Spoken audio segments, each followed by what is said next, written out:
Hola chicos, buenos días, ¿qué tal el café? Ya estamos de vuelta y ahora os voy a presentar a Marta García Garay. Seguramente que muchos la conozcáis, viene de Valencia, es psicóloga especialista en trabajo con artistas, además es fundadora de Impulsarte Psicología, que ahora nos contará más del proyecto, y también es colaboradora del programa de Fama Bailar y además profesora del máster de Psicología y Música por la UNED. Así que, bueno, tiene mucho que aportar. Y además, bueno, me decía anoche que la perdonásemos, que venía con un poco de ojeras, acaba de ser mamá también.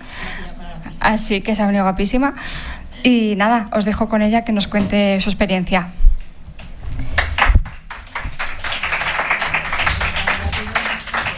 Bueno, pues vamos a ver.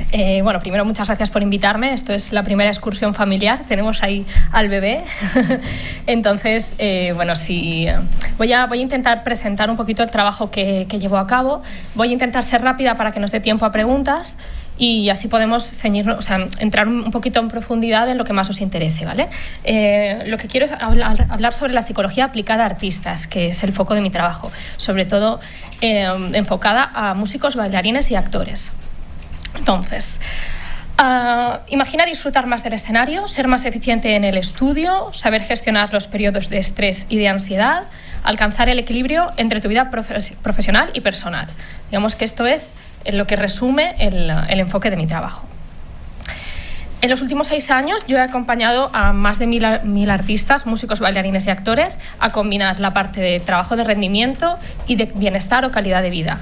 Porque normalmente, ahora luego lo explico mejor, pero normalmente la primera demanda va a ser siempre el rendimiento. Quiero conseguir una plaza, quiero poder terminar mis estudios, quiero poder audicionar y tener mejor feedback. Pero detrás siempre hay una necesidad, o sea, un trabajo personal, ¿no? Entonces lo que hacemos es combinar todo esto. Voy a comentaros un poquito cuál es mi recorrido para que veáis que esto ha sido algo muy orgánico. No me desperté un día y dije, mira, voy a inventarme una salida que no tengo ni idea de que esto existe. ¿De acuerdo? Porque sabéis que la psicología aplicada a artes escénicas, artistas, es algo súper novedoso que hay muy poquita gente que se dedique a esto, ¿no? Mi recorrido ha sido, como decía, algo muy orgánico porque yo crecí estudiando danza. O sea, ha sido todo desde mi experiencia como bailarina, como docente, como coreógrafa, presentando grupos de competición por toda España, ganando campeonatos. O sea, la cosa iba como muy bien. Tenía pues experiencias súper positivas, tanto como bailarina como coreógrafa, pero a la vez también tenía como una serie de dificultades, ¿no? Que como iba estudiando paralelamente psicología, pues las iba detectando, me iban picando un poquito más, ¿no? Pues por ejemplo el tema de la autoexigencia, el tema de cohesión, porque en danza urbana, que es mi especialidad, el trabajo es en equipo, entonces siempre hay un trabajo, pues eso, de cohesión, de liderazgo, de gestión de equipo bastante complejo. También temas de cómo enfrentarte al público, cómo te afectan las críticas, cómo te afecta la gestión del tiempo, todas estas cosas, ¿no? Entonces, cuando yo iba llevando los dos caminos paralelos, la parte de psicología, sin saber que me podía especializar en artistas, porque no existía, y la parte de danza. Entonces, después realicé el primer máster que fue sobre psicología deportiva, porque me interesaba el alto rendimiento, me interesaba solucionar estos problemas, entre comillas, o estas experiencias que yo había tenido, mis alumnos habían tenido. Me especialicé en alto rendimiento con el máster de psicología deportiva y después empecé ya a trabajar con artistas. Y ahí me di cuenta de que había muchas cosas también a nivel personal, otras necesidades que teníamos que combinar. No podemos estar solo en optimización. Necesitamos también un trabajo de base porque la educación artística tiene muchas carencias. Y luego llega la gente a niveles profesionales, pero con un bagaje que a veces hay que retocar. Entonces ahí es donde me especialicé en el máster de psicología de terapias de tercera generación, que es todo esto del mindfulness, aceptación y compromiso y demás. Porque el cambio de pensamiento cognitivo-conductual y estas cosas está genial, pero para algunas personas se me quedaba limitado, ¿no? Por el carácter, por el perfil de los artistas. Y bueno, esa es un poquito la transición en cuanto a mi formación. A partir de ahí ya profesionalicé, digamos, el proyecto de Impulsarte y ahora mismo lo que estoy haciendo es charlas y talleres por toda España, consulta sobre todo online porque pues, los artistas están repartidos por el mundo y y yo estoy en Valencia, entonces pues a nivel online funciona súper bien. Y después, pues como estaba diciendo Sara, colaboro con el programa de Psicología y Música de la UNED, es el primer máster que se hace en esto, tiene apenas 2 años. Y también ha salido ahora, hace un añito, el libro de baile deportivo que se llama Entrenamiento multidisciplinar para el alto rendimiento, y ahí colaboro con una nutricionista, con otra compañera psicóloga, con entrenadora física, fisioterapeuta, con un podólogo. Digamos que hacemos todo un equipo para trabajar esas carencias que tienen los bailarines, en este caso de baile deportivo. Y también, bueno, esto ya es como la super novedad, ¿no? La colaboración con el programa Fama Bailar, que por primera vez ha llevado fuera de las cámaras, un programa de este tipo ha llevado fuera de las cámaras un trabajo psicológico. Entonces por ahora es una charla puntual, pero tiene pinta de evolucionar. La parte de investigación la mantengo en cuanto a congresos, colaboración con asociaciones y esto. También os quería comentar algunas asociaciones por si os interesa investigar un poquito sobre ellas y uniros. Tenemos a EMMIM, que es la Asociación Española de Psicología de la Música y de la Interpretación Musical. Tenemos a AMPAE, que es la Asociación Multidisciplinar para las Artes Escénicas, y estas dos son a nivel nacional. También la SEMPRE es a nivel internacional sobre psicología de la música, y la Asociación de Profesionales de la Danza de la Comunidad Valenciana, pues bueno, ahí también colaboro con ellos. Luego, paralelo a esto, pues como decía, estoy con el nuevo reto de ser madre y de combinar estas dos, o sea, toda la vertiente artística profesional de psicología con la maternidad, ¿no? Entonces es un nuevo reto para el que también tengo que aplicarme todo esto que digo. Sigamos con el enfoque de Impulsarte o del trabajo con artistas. Yo estoy convencida de que no existe una carrera artística sólida, duradera, prometedora, digamos, o satisfactoria si no existe una buena calidad de vida paralela. Parece evidente, ¿vale? Está muy claro, pero los artistas, digamos, no nos formamos en esto, no tenemos esto pendiente hasta que llegamos a cierta edad que decimos, vale, algo falla. Pero en cuanto a la formación, vamos como a piñón. Y ahí suele después, pues cada vez más, suelen salir cositas que hay que retocar. Como decía antes, vamos a combinar 2 focos. El trabajo de rendimiento, que es la primera demanda, es por lo que un músico, por ejemplo, contacta conmigo, pues quiero conseguir una plaza en la orquesta no sé cuántos, tengo una actuación súper importante y me pongo nervioso y bailo peor pues cuando estoy ante el público. O como docentes, creo que no sé comunicar algunas cosas que mis alumnos están bajando el rendimiento. O sea, todo está enfocado a la parte de resultado, normalmente en cuanto a demanda.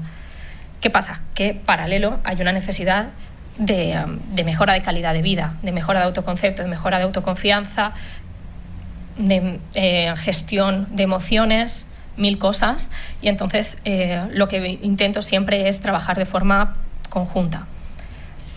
Los temas más demandados dentro de todo esto, pues la ansiedad escénica es el tema estrella, ahora comentaremos, la mejora del rendimiento, la organización y la productividad, también asesoramiento puntual y ya temas más de desarrollo personal, porque a ver, normalmente la demanda principal es rendimiento, pero sí que hay gente que también me busca porque tiene algún tema que trabajar a nivel personal y como sabe que yo soy artista y que voy a entender también esa faceta, pues decide trabajar conmigo por esto, ¿no?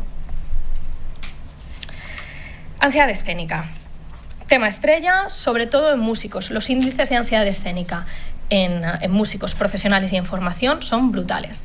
¿Qué pasa? Que las investigaciones, o sea, no os puedo decir el 70%, el 85%, porque las investigaciones todavía están intentando definir exactamente qué es la ansiedad escénica. Hay muchas versiones, hay muchas definiciones oficiales, pero digamos que no hay una cifra que yo os pueda decir esto es la definitiva. En mi opinión, depende del artículo, depende de la investigación, pues todas tienen razón y todas están sesgadas, entonces estamos en ello, ¿no? Intentando, por ejemplo, con el grupo de psicología de la música, con la asociación, estamos intentando aunar todo esto y sacar datos concluyentes.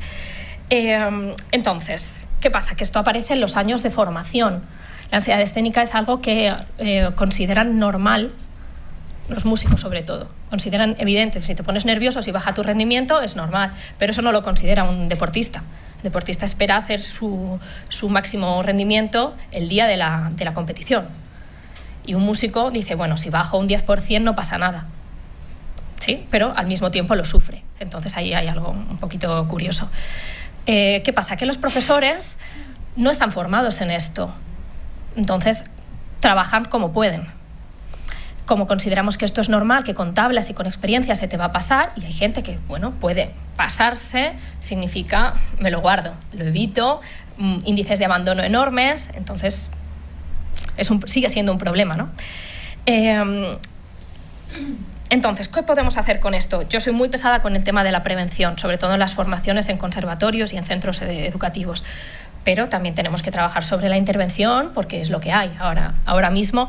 Cuando deciden buscar ayuda es porque ya hay unos índices bastante elevados, ¿vale? Seguimos. Luego, si queréis, entramos en lo que más os interese, ¿vale? Tema de mejora de rendimiento. Bueno, aquí tenemos esto es un grupo de danza urbana. Todos los artistas, todos los colectivos están preocupados por esto, pero están preocupados porque baja su concentración o porque no van a conseguir un resultado específico. Tampoco saben normalmente que la psicología les puede ayudar a mejorar su rendimiento. Cuando lo vinculamos a deporte sí que lo saben porque de vez en cuando sale en la tele, pero con artes escénicas todavía no está esto muy claro. Lo que yo intento es trabajar técnicas de psicología deportiva adaptadas a las artes escénicas. Os quería comentar que tengo un ebook en la web, un ebook gratuito, por si queréis saber más sobre el tema de, o sea, cómo enfoco el tema de mejora de rendimiento.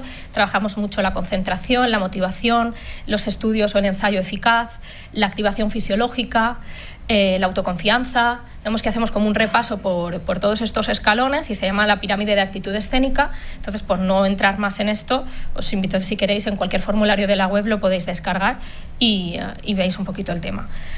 También, sobre el rendimiento os quería comentar que es algo que sobre todo les preocupa en periodos de transición profesional, cuando están terminando la carrera y quieren entrar a un máster, porque hay una prueba de acceso, cuando están terminando el máster y quieren audicionar, o cuando ya están audicionando y ven que no tienen resultados. ¿De acuerdo? Es en ese momento de punto de inflexión donde más buscan ayuda. En ese momento buscan ayuda en plan, hola, he visto que eres psicóloga especializada, tengo una audición dentro de un mes y tengo ansiedad escénica de caballo de toda la vida y... ¿sí? Y no consigo concentrarme ni organizarme. Llegamos a esto, llegamos a, en un mes o en 2 semanas, parches. Por eso soy muy pesada con el tema de la prevención y la colaboración con centros, para que sepan que esto existe y a partir de ahí ya cada uno decide. También con el tema de la divulgación a través del blog, a través de redes sociales, pero por lo menos para que sepan que la figura existe. Entonces creo que es algo importante, porque, por ejemplo, yo como psicóloga no sabía que esto existía. Más cositas. Organización y productividad, ¿vale? Lo de siempre, combinar diferentes facetas de la vida, pues es complicado, es un reto para todo el mundo, pero para los artistas especialmente, porque empiezan los años de formación muy jóvenes y combinados con su formación reglada de instituto, universidad o lo que sea, porque normalmente todavía no asumimos que las artes escénicas pueden ser una profesión. Entonces lo tenemos que combinar con otras cosas. También a veces combinar con otro trabajo mientras buscas trabajo como actor, por ejemplo. Y entonces aquí tenemos como una frustración constante y un deseo de estar en 2 sitios a la vez que tenemos que ajustar. Trabajamos sobre todo tema de gestión de prioridades, de valores, de objetivos. También ahora hablaré un poquito del asesoramiento, que a veces va vinculado. Y esto es algo importante, sobre todo, por ejemplo, para opositores. Algo que buscan mucho la organización y la productividad es cuando tengo un tiempo limitado, un objetivo con una fecha y veo que no me da la vida. Y entonces busco solución. Como veis, siempre es un poco en el último momento o con un foco concreto. Normal también, todos nos cuesta priorizarnos y nos cuesta dedicarnos tiempo a todos en general, pero quiero que veáis que el enfoque tiene que tener previsto esto. Tenemos que ir un poquito a la realidad inmediata, paralelo al trabajo de fondo, pero hay una realidad inmediata que necesitan soluciones. Sobre el asesoramiento, algo que es importante es, por ejemplo, algo que me piden mucho, quiero decir, es el asesoramiento para investigación, para trabajos fin de máster, por ejemplo, con el de la UNED, o para trabajos final de carrera. Por ejemplo, el TFT de los músicos, cada vez hay más músicos interesados en el tema de la salud de los intérpretes, o de la salud física, de la salud mental, muchos trabajos también en fisioterapia, y es importante que veamos que esto es una salida y una demanda de los estudiantes. También trabajo con artistas que quieren crear un proyecto personal, profesional, porque al final está siempre súper vinculado, y yo les ayudo a darle forma desde la parte, digamos, más psicológica, ¿no? Luego la parte de empresa, pues no sería yo la persona indicada, pero sí que hay algunas pautas que son importantes en cuanto a valores, prioridades, cómo enfoco un proyecto profesional desde mi realidad, no en plan queda súper bonito sobre el papel. Lo mismo para futuros psicólogos que quieren vincular las dos cosas. Y luego, por último, el tema de desarrollo personal va a ser algo transversal, va a ser algo paralelo al trabajo de rendimiento y depende de la persona, depende del caso y demás, pues vamos a emplear unas técnicas u otras. Algo que sí que os quería comentar es el tema del mindfulness. Yo he realizado investigaciones con la Universidad Internacional de Valencia, con la BIU, para crear un programa de mindfulness específico para mejorar, para superar la ansiedad escénica. ¿De acuerdo? Entonces esto tiene un par de años ya, pero seguimos investigando sobre ello, seguimos dándole forma y los resultados son muy favorables. También si tenéis interés sobre esto, luego lo comentamos o me escribís y ampliamos información, ¿vale? ¿Cómo hacemos todo esto? O sea, estos temas principales, a nivel práctico, ¿cómo los llevo a cabo? Pues por un lado, con consulta online, con sesiones individuales, que digamos que son totalmente personalizadas. No os voy a decir que tengo el método perfecto e infalible, porque eso suena a marketing barato y no me gusta. Las técnicas están ahí, hay un abanico muy amplio a nivel cognitivo, a nivel ya me saldrá, de tercera generación, ¿no? La parte un poquito más de aceptación, compromiso y demás. Todo esto lo voy combinando según la persona veo que necesita y según las prioridades que esa persona tiene. Después, cursos online, son formaciones en directo, normalmente en grupo reducido y que tienen una continuidad, con lo cual podemos trabajar, por ejemplo, el grupo de mindfulness, por ejemplo, trabajos de rendimiento con diferentes técnicas, y es un grupo reducido en el que, bueno, no llega a ser una consulta individual, pero sí que hay un asesoramiento personalizado y hay una continuidad en el tiempo, con lo cual los resultados existen. Y luego hay charlas y talleres, conferencias y demás, pues que, como decía antes, yo me voy moviendo por España para ir llevando esto a los conservatorios, a los centros, a universidades, a presentar lo que sería la profesión y a decirle a la gente que esto existe. Trabajo con intérpretes. Bueno, ahora os quiero comentar un poquito con cada uno de los agentes, intérpretes, docentes, centros y familias, con cada uno de los agentes qué es lo que más trabajo, lo que más les preocupa o lo que más me piden. Tema de intérpretes, sobre todo ansiedad escénica, volvemos al tema estrella, y sobre todo en músicos, también en bailarines y también en actores, pero los que ya lo empiezan sobre todo a manifestar, por lo menos en modo general, los índices son más altos en músicos. Hay muchos niveles, muchos tipos de manifestaciones en ansiedad escénica, esto es un mundo enorme, pero es importante que ya lo vayamos valorando y vayamos reconociendo que es algo que va a ocurrir. Es ansiedad, un tipo de ansiedad social, ansiedad ante la ejecución, existe también en deporte, en discursos políticos, en 1500 cosas, pero hay algo muy concreto vinculado a las artes escénicas por los años de formación, por el inicio, por la carga profesional, la relación con el profesor, 1500 cosas. También trabajamos, es importante ver el tema de la presión y la autoconfianza, que al final se vincula todo con ansiedad escénica, pero lo podemos ver por separado también. Esto es especialmente importante en cambios de etapa también y en todas las especialidades. Ya no nos centramos en músicos. Aquí esto nos pasa a todos los artistas, pero es continuo. La sensación de el debería y la presión es diaria. La preocupación por la perfección, y esto está también muy vinculado a los docentes que te están diciendo que mejores, expresa más, comunica, ¿de acuerdo? En danza y en música te dicen esto como demanda, pero no te dicen cómo hacerlo, nunca jamás, porque no saben. Es una demanda simplemente. Es que no conectas con el público. Vale, ¿cómo lo hago? Ni idea. Conectando, relájate, disfruta, sé feliz y...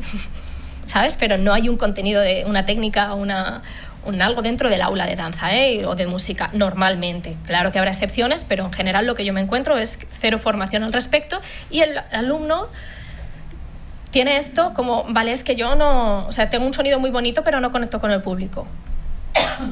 Y entonces, ¿cómo voy a seguir en mis estudios, ¿no? ¿Cómo voy a conseguir una plaza? Empezamos con las limitaciones y con los bloqueos. También otro tema importante con intérprete sería la competitividad del futuro profesional, pues en este contexto maravilloso, con unas ayudas a la cultura estupendas y con un montón de plazas disponibles, pues claro, todavía hay más presión, más perfeccionismo, más competitividad, y esto se fomenta desde los primeros años de estudio. También lo que sería una visión de túnel, ¿no?, que digo yo, porque los objetivos son muy poco flexibles. Un músico se empieza a formar como profesional a los 12 años, queriendo ser solista de la orquesta no sé cuántos. Entonces, a lo mejor llega a los 20 y si se planteara esto, no es la vida que quiere. Pero no se lo plantea porque va así. Esto es lo que tengo que querer, esto es lo que he querido toda mi vida. Yo siempre lo digo, yo lo que quería era irme a Los Ángeles a bailar.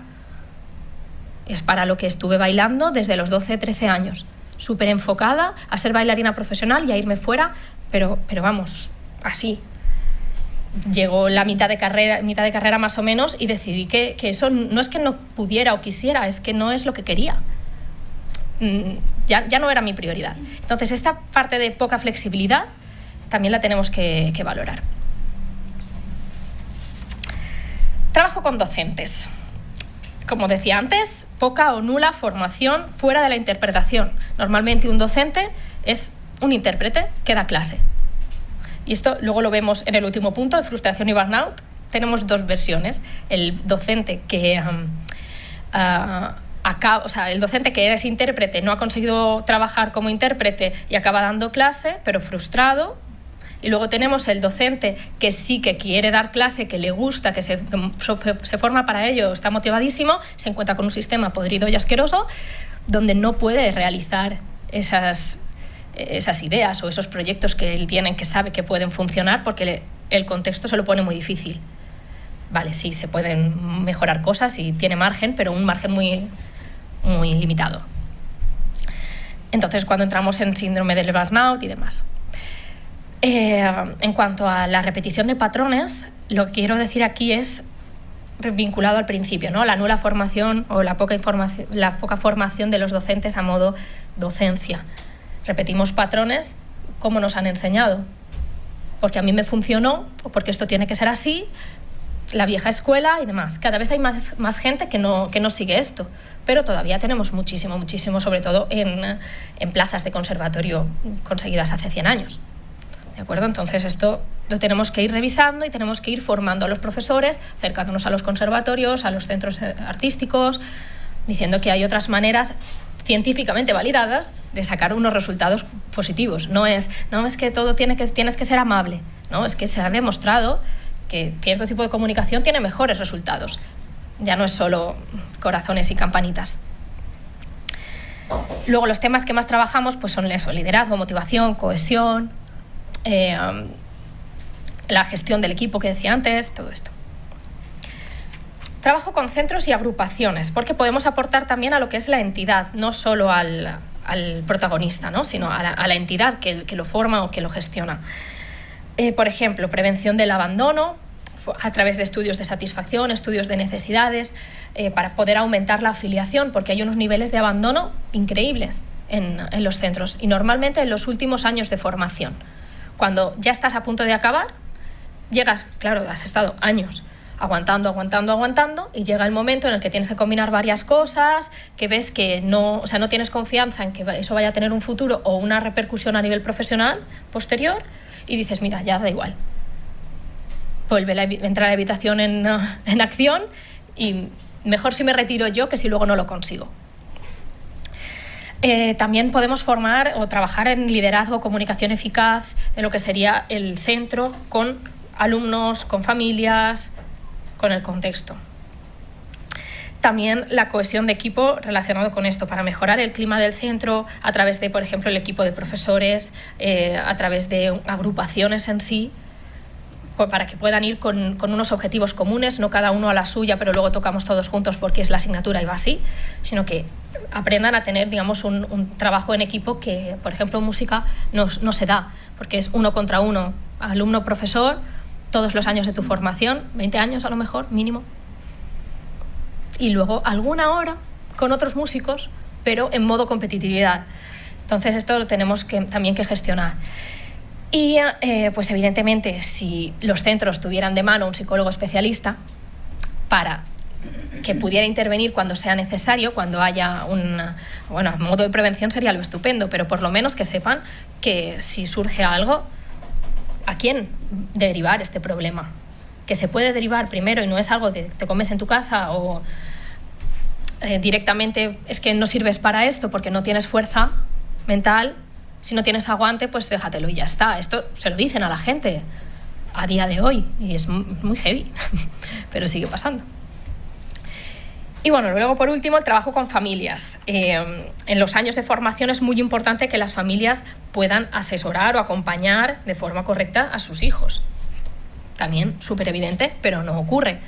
Con las profesiones artísticas, normalmente cuando los apuntan a teatro o a las clases de baile, normalmente el primer momento en el que les apuntan a tal es porque los padres tienen eso como una asignatura pendiente, ¿no? A mí me hubiera gustado tocar la guitarra, pues apunto a mi hijo a guitarra, y si quiere clarinete yo le apunto a guitarra porque la guitarra es muy bonita.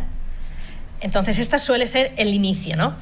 ¿Qué pasa? Que luego los objetivos de la familia y de los hijos pues no tienen por qué ir a la par. Y también tenemos conflictos en este sentido. Entonces en deporte, en los clubs de deporte, por ejemplo, existe lo que son las escuelas de padres, también en otras disciplinas, pero lo asemejo a deporte por el tema de rendimiento, de actuar ante el público y demás. Las escuelas de padres se dedican a hacer formaciones para asesorar a los padres en este sentido. Pautas de compromiso, de autodisciplina, hábitos saludables, manejo de expectativas, ¿sí? Para que puedan acompañarles de la mejor forma posible y no con los patrones anteriores, o sea, los patrones de los propios padres. En los últimos años hemos llevado la psicología, como decía, se está reconociendo la psicología especializada en artes escénicas y la hemos podido llevar a centros de formación, a universidades, a conservatorios, a medios de comunicación. Estamos en ello, pero quiero que sepáis que ya se está moviendo un poquito más seriamente. Y también creo que es muy importante el tema del apoyo interdisciplinar o multidisciplinar, que un artista sepa que puede contar con profesionales especializados, fisios, nutricionistas, entrenamiento físico, la parte de entrenamiento mental o de asesoramiento psicológico, que existen profesionales de esto. Como os decía, la Asociación Multidisciplinar para las Artes Escénicas, AMPAE, lo que hace es reunir a todos estos profesionales para que, para que el intérprete o el artista en general pueda tener como un abanico de recursos. Este es el blog que os decía, o sea, la parte, o sea, el ebook que os decía, que lo he puesto aquí para que no se me olvidara decíroslo. En cualquier formulario de la web lo podéis conseguir, por si os interesa un poquito el tema. Y ya está, quiero ser rápida para que surjan preguntas, ¿vale? Muy bien. Gracias. No os he puesto aquí la web, pero bueno, es igual que el correo, psicologiaimpulsarte.es, ¿vale? Se me ha olvidado poner la dirección.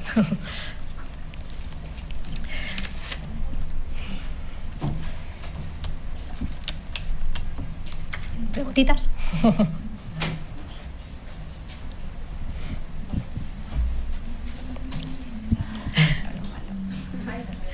Dime.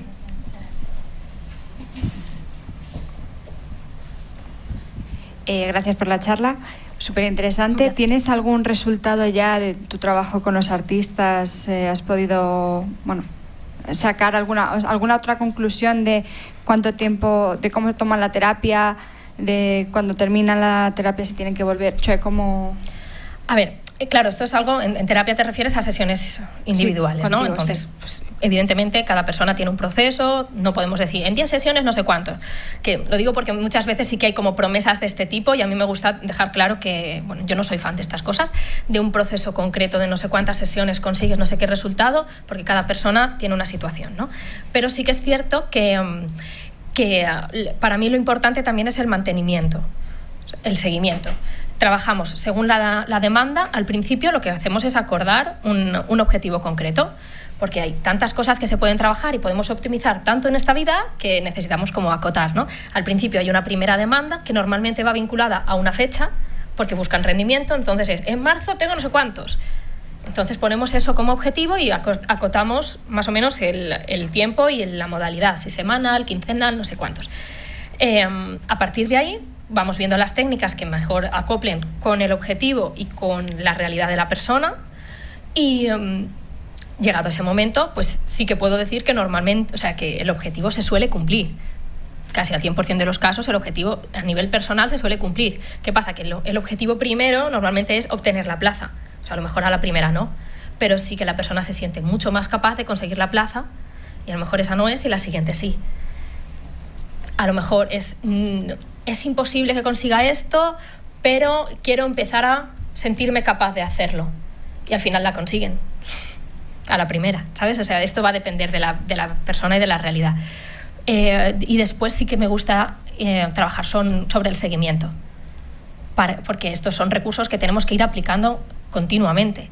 No sirve de nada que tú hagas un diario de ensayos estupendo, que trabajes la visualización maravillosamente, que hagas meditación y que hagas pues, toda la retahíla de recursos estupendos y que cuando consigas la plaza dejes de hacerlo, o que cuando dejemos la terapia, no me gusta llamarlo terapia porque a algunas personas no es ese el enfoque, ¿no? Pero bueno, cuando dejamos el proceso, a lo mejor no has conseguido tu objetivo principal en cuanto a resultado y dejas de aplicar los recursos. Entonces luego suele haber un email de hola, necesito otra sesión. Pero a mí lo que me gusta es desde el principio dar recursos prácticos para que la persona pueda después ir gestionándose y autogestionarse. El seguimiento que nos permite, pues a lo mejor cada 3 meses, ver si esto se ha podido mantener en el tiempo, si los resultados van o sea, las sensaciones van mejorando, si los resultados acompañan. Lo mismo que en cualquier otro tipo de proceso con otros perfiles, ¿no? Pero un seguimiento para ver que todo lo que hemos trabajado se sigue manteniendo y ver si necesitamos implementar otra cosita porque la situación ha cambiado. No sé si te he contestado. En cuanto a resultado, claro, es que es algo muy... No era tanto resultado, era justo lo que has dicho, ¿no? Que como van con... Yo me he expresado mal. Como van con un objetivo muy concreto, sí. Por eso quería saber si luego continuaban, si no, cómo era un poquito Claro. Cómo se enfrentaban al proceso, ¿no? ¿Qué dices? Claro. Normalmente también yo hago un seguimiento en cuanto a interés por mi parte, ¿no? A lo mejor no me dicen nada durante un tiempo y yo luego vuelvo a preguntar y a ver cómo van para saber si necesitan, aunque sea un email. No estamos diciendo de volver a empezar, ni mucho menos, pero sí que ver de todos los recursos que hemos trabajado, cuáles han decidido mantener en el tiempo. Eso me parece básico, porque normalmente se hace un abanico, la persona va probando, pero luego lo que se queda a largo plazo no es todo, no nos daría. ¿Sí? Entonces, eso es importante también, que pueda haber que puedan ver una cercanía por nuestra parte y que no lo vean como algo aislado de una vez hice un curso sobre psicología y hago visualizaciones, porque al final ni siquiera hago las visualizaciones bien, porque voy simplificando y al final es algo muy puntual. Creo que es importante que esto forme parte del entrenamiento, del ensayo, de la forma de trabajo. Soy súper pesada con esto, con incluir la parte de entrenamiento mental como si fuera, por ejemplo, un calentamiento físico. Cojo la boquilla, vale, muy bien, y hago mi trabajo de visualización o hago mi trabajo depende de la técnica que hayamos decidido, pero implementado a largo plazo. ¿Vale? A ti. Bueno, muchas gracias por la charla. Un placer. Yo estaría interesado en saber, porque todo ha estado muy enfocado al comienzo, de cuando están buscando, cuando están en el proceso. Sí. Quería saber cómo se trabajaría el momento del final de sus carreras, cuando por lo que sea ya no les llaman o ya se va acabando, claro, esto, porque es muy volátil al final. Claro. Sí, a ver, a lo mejor yo los ejemplos que he dado hoy sí que están vinculados sobre todo al inicio, porque suele ser la demanda principal, pero sí trabajamos también mucho con el tema de transiciones profesionales o cuando ya tengo mi plaza y tengo mi plaza o mi trabajo en general, ¿vale? Da igual que sea un musical que dura 2 meses, pero cuando digamos que ya tengo cierta estabilidad, en ese momento también hay gente que decide optimizar desde la calma. Eso estaría, o sea, es lo ideal, ¿no? Que cuando ya tengo un control, quiera ir a por más. Pero normalmente es cierto que la demanda principal suele ser a los inicios. La transición profesional o el fin de etapa, fin de carrera y demás es súper importante, porque si no caemos en esto de me voy a la docencia frustrado o me dejo las artes escénicas para trabajar en X, en negocio familiar o en lo que sea, frustrado también. Necesitamos ver, ahí trabajamos muchísimo sobre los valores, sobre las prioridades de la persona para poderle dar forma a su nueva vida sin dejar de lado las necesidades. Por ejemplo, si yo soy una bailarina de 40 años que no me gusta la docencia y ya no puedo optar a plazas en una compañía de danza, por ejemplo, porque esa es la realidad que hay, si no me voy a la docencia, a lo mejor me cuesta muchísimo trabajar en danza. Y a mí no me gusta la docencia, pero yo puedo seguir vinculada a la danza mientras trabajo y me gano el pan de otra manera. Pero no lo entiendo como un fracaso en mi vida, porque digamos que mi necesidad de estar vinculada a la danza se mantiene. Por ejemplo, en mi caso, yo decidí vincularme a la danza desde la psicología. Evidentemente aún me quedaban unos años en activo, ¿vale? Podría haberme mantenido, pero digamos que mi intención, mi interés era más irme hacia la psicología, pero manteniendo la danza siempre ahí. ¿Vale? Entonces esto es importante, sobre todo a nivel de valores y de opciones personales. Gracias. Quería preguntarte si tenías si tienes mucha experiencia con actores, actrices, y cuál es el bloqueo que más te demandan en este sector, porque no es lo mismo la música que la danza que la interpretación. Claro, sí, actoral. El trabajo con actores y con actrices también lo realizo. Hoy me he centrado más en música y danza porque en el programa era se vinculaba casi todo con la parte de cine y de teatro, y yo he aportado la otra parte, ¿no? Pero el trabajo con actores y con actrices muchas veces va con el tema de las audiciones, porque son constantes. Ya no es inicio de carrera, es mantenimiento todo el tiempo.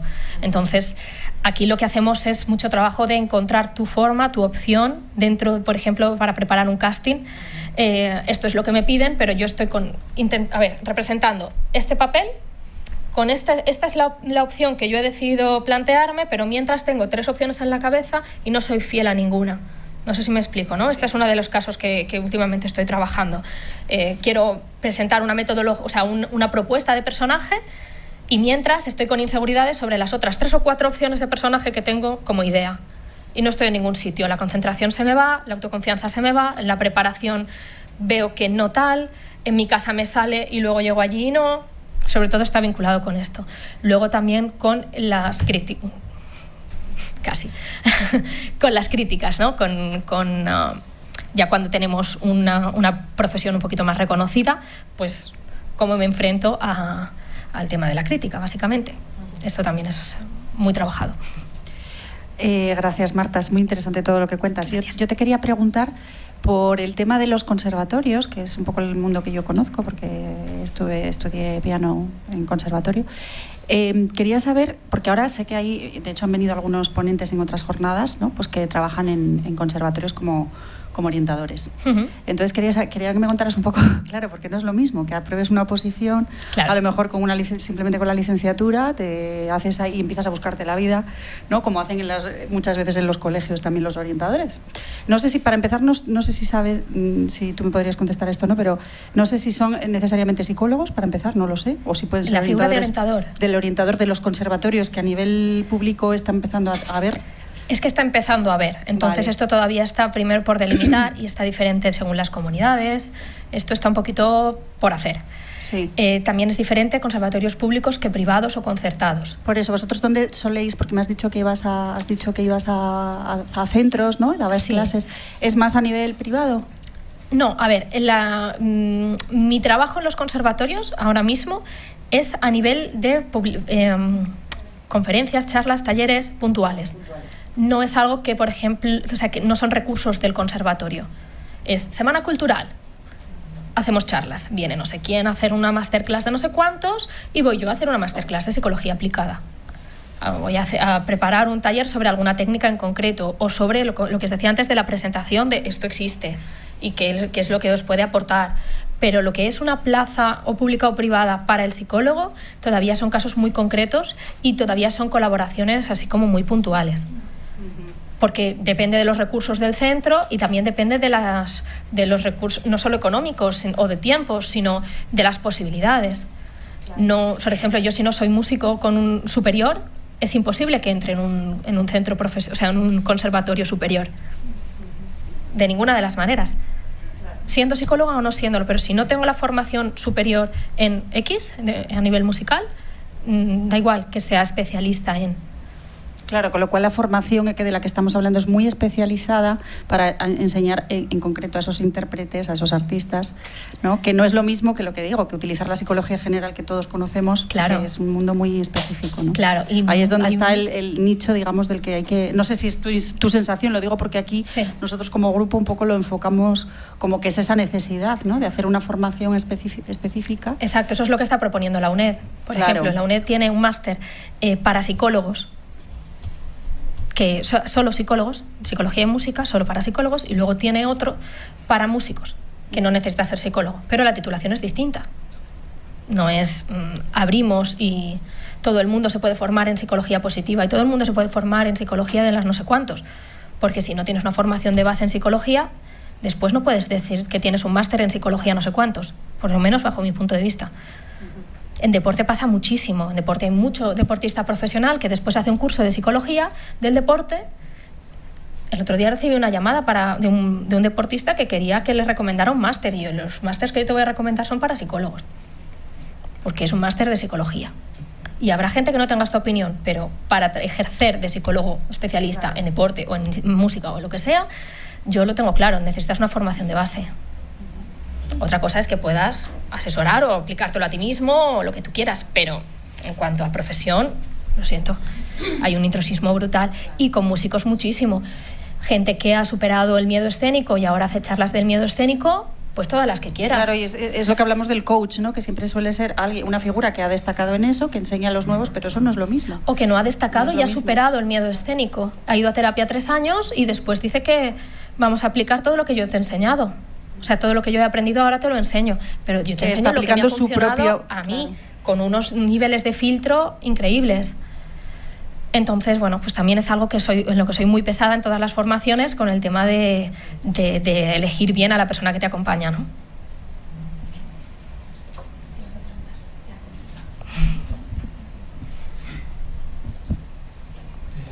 Bueno, yo no sé si quiero hacerte, no sé cómo hacerte la pregunta, ¿no? Venga, intentemos. Directora, que tiene a cargo a un grupo de actores, ¿no? Habitualmente tienes el problema de trabajar con un grupo de personas, ¿no? Y entonces tienes el problema de pues todos los problemas que se dan en la vida como la convivencia, ¿no? Sí. Sin embargo, cuando tratas de llevar al actor a una posición, eso que has dicho de que el personaje estudia diversos, ¿no? Sí. Opciones, lo habitual es que tú le dejes, ¿no? Crear al actor, sí, o a la actriz, ¿no? Le digas, bueno, esta es tu... nosotros lo llamamos antecedentes, circunstancias dadas, ¿no? Uh-huh. Y ahora, ¿qué te parece que haría Nina, por poner un ejemplo, en La Gaviota, ¿no? Sí. ¿Cómo reacciona? ¿Cómo deja de reaccionar, no? Tenemos un problema tremendo porque llegó Stanislavski en un momento de su vida y dijo que lo de la psicología en el personaje no. O sea, y descartar. De hecho, tú hablas de psicologismo en una escuela de interpretación y de escena, de dirección de escena, y ponen la cruz invertida porque no quieren saber nada, ¿no? Y sin embargo no dejas de actuar como director o directora con ciertas herramientas. Claro. Bueno, con ciertas no, con muchas herramientas que son de tipo psicológico, ¿no? Que van buscando siempre un personaje, una idea, y que trabajan siempre de abajo arriba, que es muy importante, ¿no? Porque de abajo arriba, de arriba a abajo es muy complicado, pero de abajo arriba es distinto, porque trabajas sobre acción, ¿no? Entonces, mi pregunta sería que si tú te has encontrado con algún director o directora, ¿no? O si hay un campo ahí, ¿no? A ver, supongo que sí. Quiero decir, yo no me he encontrado directamente con un director que haya buscado psicología, para empezar. ¿Vale? Lo que trabajo sobre todo a nivel de interpretación es con el actor o la actriz que necesita herramientas diferentes a las que tiene para poderse enfrentar a su profesión. Dentro de la profesión o al contexto que acompaña a la profesión. Pero directores que busquen al psicólogo para mejorar lo que sería su trabajo o el trabajo de equipo o en la creación de personaje y demás, todavía es algo que tiene muchísimas limitaciones, porque en teatro es uno de los lugares donde, o sea, es uno de los ámbitos donde todavía hay, como has dicho tú, más rechazo. El actor sí que, esto me meto un poco en un berenjenal, ¿vale? Pero bueno, vamos allá. Muchas veces lo que ocurre es que el actor sí que considera que tiene las herramientas necesarias, que no las llama psicología, pero que sí que le permiten llegar a la psicología del personaje. Pero no ha estudiado eso como tal. Entonces venimos a la formación del intérprete o del docente o del docente / director, o sea, de la persona que gestiona el grupo o al personaje y que no está formada en la parte psicológica. Pero no se quiere formar, porque todavía hay cierto rechazo. Por lo que yo me he encontrado ahora mismo es con esto. Donde más están abiertos es a niveles de formación, o sea, grupos de formación de actores que sí que incorporan masterclass, propuestas, no sé qué, para como una técnica más a nivel de psicología. Todavía tenemos limitaciones por ahí, pero sí, sería un campo súper útil y necesario. Es una pena porque... Sí. Se necesitaría un poco de... Vendría bien. Sí. Sí. Bueno, pues muchas gracias. No podemos hacer más preguntas porque le quitaríamos el tiempo a la última ponente. No podemos hacer más, lo siento. Lo vemos después. Si queréis fuera ahora, le preguntáis lo que queráis, ¿vale? Pues muchas gracias. Pues gracias.